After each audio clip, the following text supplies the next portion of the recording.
we can learn a lot from process studies at the individual stream scale up to the sand scale. But as people interested in what's coming into our streams and lakes, quality of water resources, we want to know what's going on at bigger scale. So in terms of runoff, we really want to know, what do we see when we look at and measure what comes out of the bottom of these Beetle effect watersheds?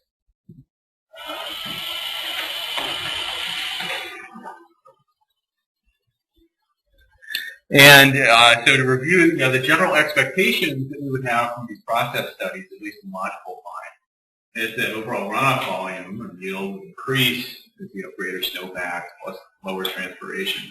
And significantly for a lot of aspects of water management and aquatic resources, runoff timing would be expected to shift earlier as the snowpack is subjected to greater runoff forces, greater solar radiation under the dying and dead tree canopy, and probably higher instantaneous daily or 7-day peak flows due to both of the above. And so when researchers have tried to tease out Beetle, sort of the Beetle signal in runoff, there are two basic approaches often used with a paired watershed approach, where you have two basins that are reasonably close together, as close and adjacent as you can, so they've got similar topography and geology and climate, year-to-year climate variability. But one has been more or less heavily impacted and the other not so much. And then look at the relationship during some previous calibration period, runoff between the two basins, and then see if there's a shift in that relationship after, we're calling it the treatment, after the disturbance, the infestation, to see if that relationship changes. If you only have a single watershed, or you are in the middle of a large area and all of the watersheds have been affected, you could still calibrate if you've got good measures of incoming precipitation contributing to the runoff in that watershed. If you want from a single, like a snowtail site, or multiple met stations, get the relationship between the discharge from that basin and your precipitation during some historic period prior to the infestation or disturbance, and then see if it shifts afterwards. Now with both of these, of course, what you're dealing with is a very noisy background environment, the year-to-year variability that we get, wet years, dry years.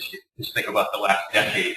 And this noise, from the standpoint of trying to extract a Beetle signal, is probably 10 times larger or more than any, even a generous Beetle signal that we might expect from the process studies. So it's going to be very hard to tease out, and it might take 5, 10, 20 years, even in an area where there's a large signal, for that to fully emerge. So Eric alluded to this. Part of the expectations that we've had for greater runoff post-Beetle infestation has come not just from observing Beetle-infested watersheds, but also forest harvest experiments. And most famously, at Fraser Experimental Forest in Grant County, near Granby, on Fool Creek, the Fool Creek watershed. Back in the 50s and 60s, this is a base watershed in which 50% of the basal area was removed, and very quickly there was a 30% increase in yield, and was heading towards that, has slowly ramped down, heading toward the hydrologic recovery, which would have occurred in the next decade or two had the pine beetle not wiped out this whole area. And then there's been other literature review looking at a number of other studies where there's been harvests or other vegetation removal. And the studies from the interior west have all pointed to significant increases where you remove half or more of the basal area. And this is across multiple forest types. But generally, you need to have at least 20 inches of annual precipitation for forest harvest to make a difference. Obviously, that's not a problem here in the San Juan, to get that at a fairly low elevation. But increases anywhere from 20 to 100% from forest harvest in the interior west. If you think about it a little more, you can imagine there are some reasons why this may not be an appropriate analog for the Beetle impacts on hydrology. If we're talking about clear cutting or patch cutting, you've got all of the canopy and woody material being removed instantaneously. And so you're having a much larger impact over a much shorter period of time.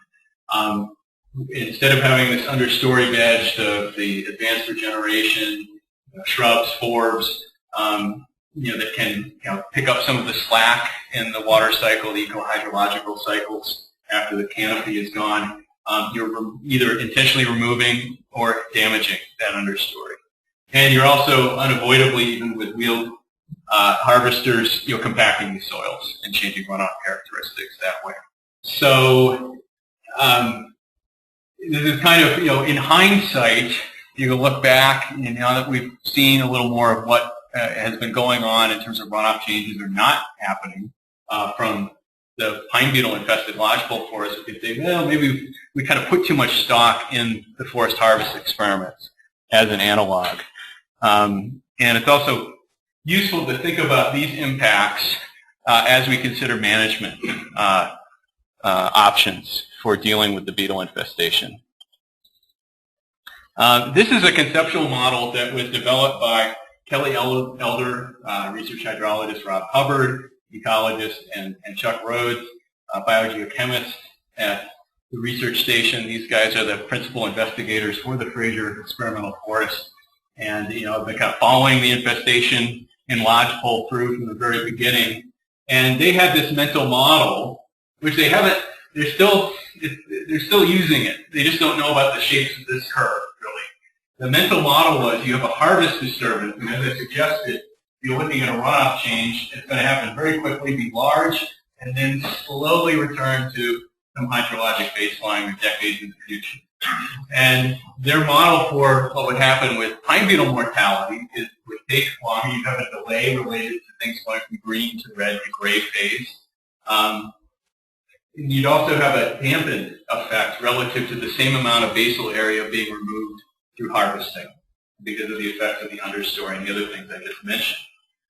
Notice there's no units on the time axis, and they weren't sure about this relationship, how much that dampening would occur.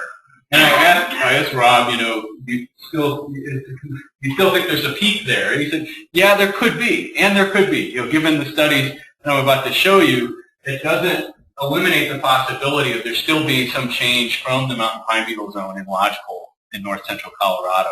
We just can't detect it yet because it's maybe down here. But that's the kind of the mental model they were using to think about the difference between the harvest response and the pine beetle.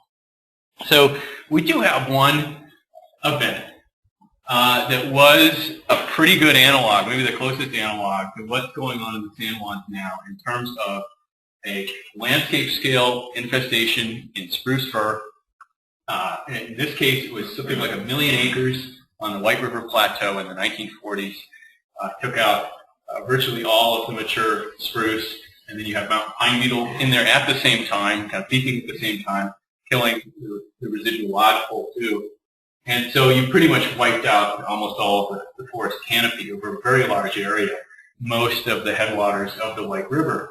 And so shortly after the end of that outbreak, hydrologists compared, using that paired watershed approach, compared the White River flows to the relatively unaffected Elk River to the north and west, and inferred, again, it's not a direct observation, you're inferring, you can see a difference in the relationship between those two watersheds, and you're inferring that it was due to the beetle infestation. So about 15% as the infestation progressed in the 1940s, and then post-infestation, about a 20% increase in annual runoff. So that's a significant change, really significant change. So have impacts for water resources as water supply, for the stream ecosystems, for biota, and there would be corresponding changes to peak flows, which Love did not measure. There was some controversy about this work. You can find a change in a statistical relationship, but that doesn't mean it was actually caused by the event it did. So another hydrologist came back 20 years later, looked at the 20 more years of hydrologic data that they had then, confirmed that there was this increased yield of about 15% persisting for 25 years post-infestation. And she attributed the persistence of that runoff change to the lack of forest regrowth in many areas, like in this photo. So this is a fairly recent photo showing the 1940s. Much of that 1940s canopy still standing in the White River Plateau. And not a whole lot of regeneration underneath. And that also points, this is maybe a lesson for the San Juans, points to the importance of your residual, your advanced regeneration, you know, what's there, whether it's understory spruce or subalpine fir or aspen that can come in and kind of take up the slack or not in those forests. So this is, again, probably our best analog, and so our expectation might be, at least for the most affected watershed, say in the eastern part of the Weminuche, the Rio Grande headwaters, that we might expect, you know, this kind of increase, you know, 10 to 20% in annual runoff. Is that a weather period or yeah, that's a great question. So the it really runs the gamut. The 40s were a pretty wet decade overall for Colorado and western Colorado. The 50s, mainly dry, especially 1950 to 1956. The 60s were a mixed bag with some very dry years, and into the early 70s. So it really kind of covered the bases, though on whole, not as dry, certainly as the last 10, 15 years would be much drier than this whole period that one was looking at. So you have the 2000s, I'm calling it the 2000 pine beetle infestation, and you have this kind of visual and landscape impact here in the Williamsport Mountains, north central Colorado, part of Denver water supply. And you would expect, given that, you would see something significant going on down here. But now there have been, you know, 3 different studies, 3 different sets of researchers that have looked for you know, runoff response in kind of the heart of the mountain pine beetle zone in north central Colorado and south central Wyoming, including that Williamsport watershed. So Stednick and Jensen up at CSU looked at 16 paired watersheds and found, here's these red dots of the different watersheds showing percent damage, that percent infested or killed, you know, ranging from 20% up to 80%. So that's one thing to note. You know, generally less. Even though that looks like total mortality, it's actually less, quite a bit less, you know, on average than what you're seeing in the most infested portions of the San Juans. The basal area impacted is generally more in the worst parts of the spruce beetle infestation compared to the worst parts of the mountain pine beetle infestation. That has some hydrologic significance. So they found no relationship between these changes in runoff and the percent damage to pine beetle. And here's your 0 line. So they were also seeing an equal number showing apparently more runoff or less runoff. And you know, a lot of this has to do with that background variability. You know, year to year, wet to dry, and particularly the 2000s being, you know, mostly drier, but with a few wet years, and not being able to pull any kind of consistent signal out of those watersheds. The folks at Fraser Experimental Forest are focusing on this one watershed, East St. Louis Creek, and comparing it to Brush Creek in south central Wyoming, and finding that the years, there were 4 years post-infestation, and they all fell within that range, that noisy range of past variability. And so there wasn't anything outside of the range where they could say, oh, this definitely caused a shift in runoff. And then in 2008, they lost their control watershed. Brush Creek got hit. And there's probably nothing to use as a control anymore for paired watershed.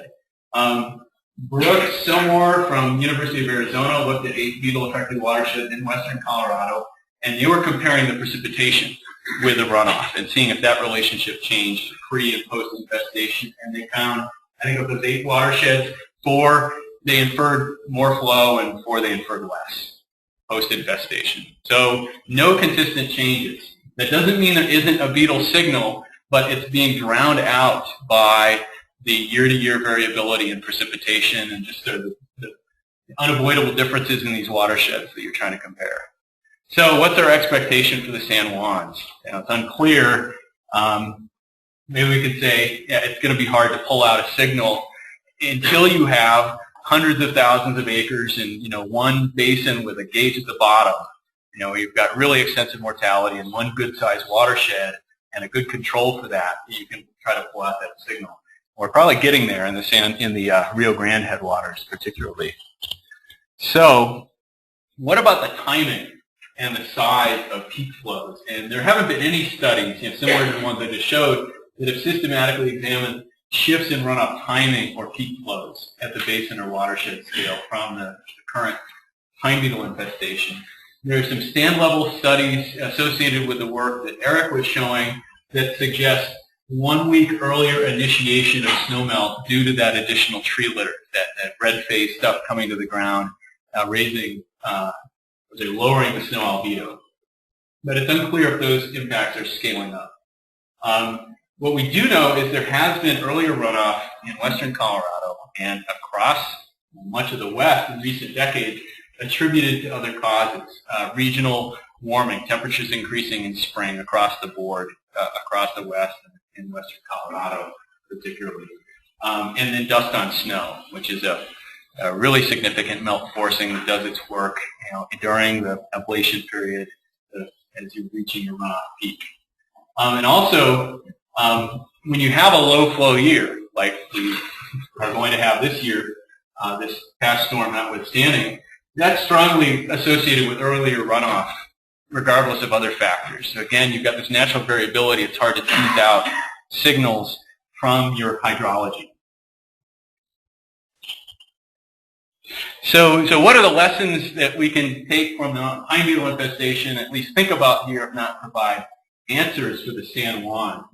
First is that, as Eric alluded to, scale matters. What happens at the individual tree or stand scale does not necessarily scale up and give you the same answer up or down or the same percentage. Also, the forest type matters. I think, to me, this would probably explain to the extent that that difference between no detectable signal thus far in mountain pine beetle versus a significant runoff increase in the White River Plateau with that spruce beetle infestation. Spruce fir is higher, it's colder, it's snowier, it's wetter. The San Juans, by elevation, is the wettest part of Colorado, except for the Park Range outside of Steamboat. If we're going to see an impact from a bark beetle, a hydrologic impact from a bark beetle infestation anywhere in Colorado, it's going to be here in the San Juans. The disturbance matters. I've said that forest harvesting is probably not a good analog for beetle infestation, and then not all beetle infestations are the same. We're seeing higher mortality, greater percentage loss of basal area, presumably then more impact on hydrologic processes with the spruce beetle infestation compared to the mountain pine beetle infestation. The understory matters a lot. The understory veg and surviving subcanopy trees or non-host trees like subalpine fir can take up a lot of the slack and water use very quickly. We've got, David showed, the growth curves, where he's basically inferring past infestation from the growth release. I'll show you some data in a little bit from Fraser showing across all species, including surviving lodgepole, big growth pulses that are unprecedented. How are the trees growing so much? Well, they've got additional light and they've got additional water. And so that growth is showing you the trajectory of water being transpired, not so much through the canopy trees that are dead, but through that understory veg and subcanopy trees that are taking off with that new growing space. And again, variability matters. With our year-to-year variation in snowpack and runoff, it's much greater than the potential trends that we would expect to see. It's hard to pull out that signal. Other considerations, the 2000s were probably a poor, and maybe the future decade. So what we're in now is not looking so wet either. We've got a warming climate. We've had low precipitation for the last 14 years generally. Maybe dampening or obscuring the vegetation-driven response. If we had a string of wet years, maybe this beetle signal would be more obvious. And then we've got the impact of dust on snow. Here, this is in the San Juans near Red Mountain Pass, maybe in 2009. It's also, it is altering precip stream flow relationships. That's going to further make detection of any particular signal difficult. And so a water yield response may yet emerge even in the pine beetle zone. I feel pretty strongly something will emerge in the spruce zone, given the extent of the infestation, and that it's in the high wet spruce fir. So what can we expect? We've not seen consistent changes to runoff from pine beetle in the lodgepole zone in northern Colorado.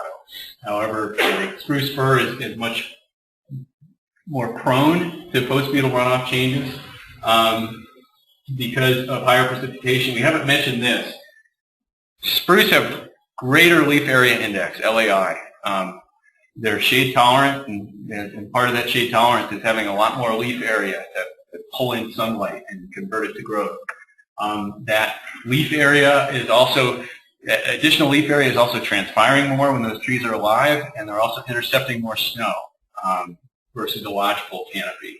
And so just, even if they were in the same climate, the same landscape, we would expect removal of spruce canopy to have greater impact than removal of a lodgepole canopy. That has not been, that's sort of an off-the-cuff, seat of the pants, back of the envelope, has not been well documented because there have not been the process studies in the spruce zone post-infestation. But I think we might expect higher runoff and earlier peak flows from San Juan watersheds with high spruce mortality.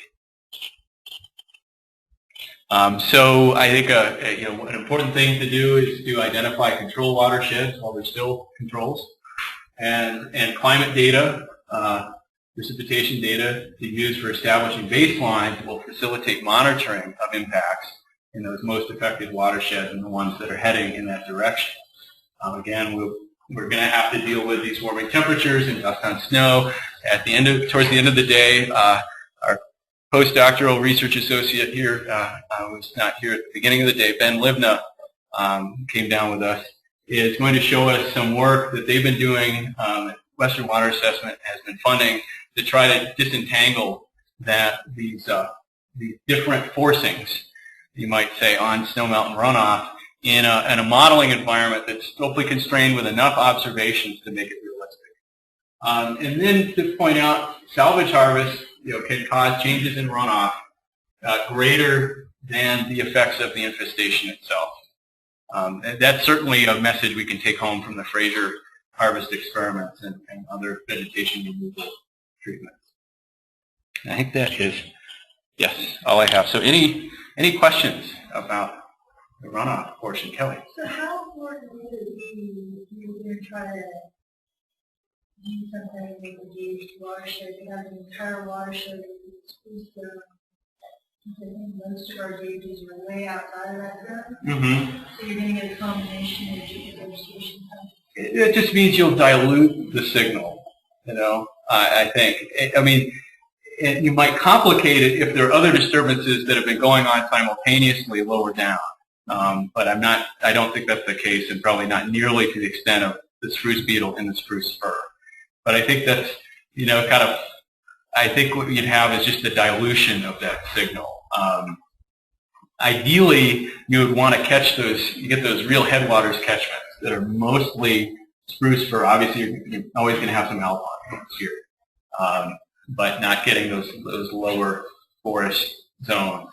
But I don't think that's necessarily a huge impediment to detection, because so much more of the runoff proportionately is coming from the spruce zone than, say, the mixed conifer, the ponderosa, or anything below.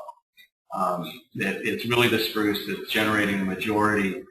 That's probably at least the majority, instead of more of the runoff is coming from the spruce fir zone. Even if you look at, say, the Animas River at Durango, the variation is really what's happening in the spruce fir zone and the alpine above it, not so much what's going on below. Are you guys looking down any gauge watershed in the southwest? You look at it in the future? Oh, I mean, I'm sure. I just started to look at this, like the last week before I got over. It's like, well, maybe I can pull up some data and actually detect this. No, not in the week before I do this talk, but there are definitely, watersheds that you could identify that have gauge records of at least 20 or 30 years to establish a good historic baseline. That would be kind of control and treatment, control and infested. I mean, the biggest scale you could compare, the Ananas at Durango with the Rio Grande at Del Norte. Now you're capturing a lot of lower elevation stuff, but in terms of what's going on in the spruce fir, there's some big differences in those headwaters.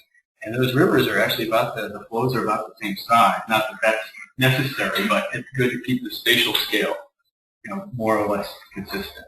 So that would be a reasonable pair at the biggest scale. And then you might look at something in the Vallecito Creek headwaters compared to something higher up in the Rio Grande headwaters, for example, if there's a big difference in the beetle infestation. So I think that the hydrologic data is out there that could be used. You need to do some screening for elevation and make sure you've got the significant difference in beetle mortality between the two. But we could work on that and connect you with some hydrologists who would kind of sift through the data to help with that. We can talk more about it. Bill, you have a question? Yeah, in terms of that question, increased vulnerability in spruce fir and lodgepole, I'm just wondering about the role of the understories. Like, the lodgepole don't have hardly any understory.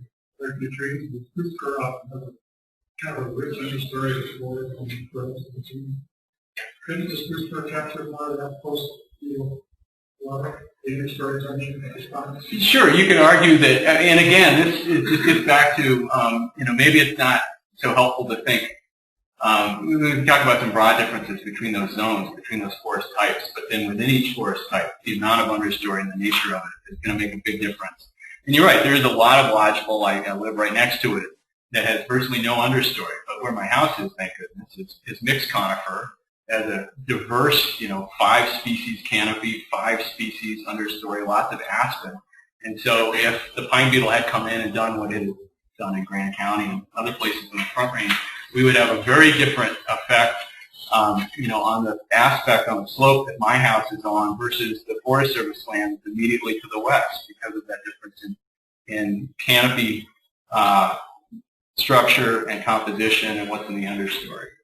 So it would be nice to think that because there is in many places across the San Juan a pretty significant understory underneath that spruce fir, that it's going to buffer the change. Well, understory is going to buffer change always. Will it be enough to buffer what we saw in the White River, this 15 to 20% change in runoff? I don't know. Other questions? Yeah. I guess you're going to maybe talk this afternoon about water quality. Yeah. Yep. Yeah. At least hit some issues. I will not claim to have comprehensive coverage, so I'd be interested in any other, and any of this, if you have had observations of impacts or potential impacts, or you have concerns beyond what we're showing you information about, please, you don't have to ask a question, you can interject something and just say, hey, I'm concerned about this.